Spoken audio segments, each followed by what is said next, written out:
NCERT की नई किताबें 1 और 2 में आती हैं, उसके बाद कक्षा 3 में भी नई किताब आती है। तो पहला तो यही कि कक्षा 3 किताब अलग क्यों आती है। तो आप देख रहे होंगे कि जो हमारी नई एनईपी का नया ढांचा है, उसमें शुरू के 5 साल बुनियादी स्तर, तो 1 और 2 बुनियादी स्तर की एनसीएफ एफएस जो आया था उसके बाद में 2022 में, उसकी अनुशंसा के अकॉर्डिंग 1 और 2 को बनाया गया है। तीसरी किताब इसलिए भी अलग है जो आ चुकी है, क्योंकि इसकी 2020 और एनसीएफ स्कूल एजुकेशन की अनुशंसा पर। तो पहला फर्क तो ये हो गया, जो 1 और 2 की हमारी किताबें हैं, ये जो एनसीएफ 2022 एफएस फाउंडेशन स्टेज की अनुशंसाएं हैं, उनके आधार पर बनाई गई है, और कक्षा 3 किताब स्कूल एजुकेशन वाले एनसीएफ के आधार पर बनाई गई है। इसका एनसीएफ अलग है।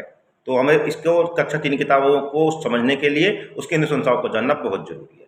दूसरी बड़ी बदलाव समझ है इस तरह से, जैसे कि बुनियादी स्तर पे हमने देखा कि खेल के द्वारा, गतिविधि के द्वारा, खोज विधि द्वारा पढ़ाना है हमें, तो पढ़ाना वैसे ही जारी रहेगा, पर अब थोड़ा औपचारिकता बढ़ जाएगी। किताबों में आप देखेंगे नई किताब जो आई है, उसके पाठों के स्टाइल में, कक्षाओं में काम करने में, यानी अब बच्चे को गणित के साथ साथ अन्य विषयों, संगीत, चित्रकला, पर्यावरण, उनको भी सामाजिक विज्ञान, उनको भी पढ़ना है और तैयारी करनी है मध्य स्तर में जाने की।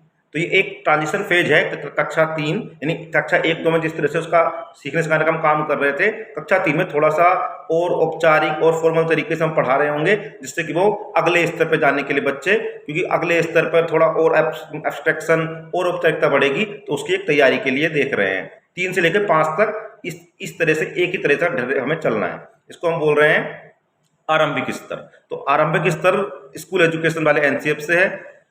कक्षा 3 की इन किताबों में नया क्या है, अब आप और ही जानना चाह रहे होंगे, तो उसको नेक्स्ट वीडियो में हम किसी चैप्टर का एनालिसिस कर रहे होंगे और जान रहे होंगे कि कैसे ये पहले चैप्टर से, पहले की किताबों से अलग है, और इन किताबों की क्या खूबियां हैं, उस पर भी एक अलग से वीडियो मैं जल्दी ही अपलोड करने वाला हूँ।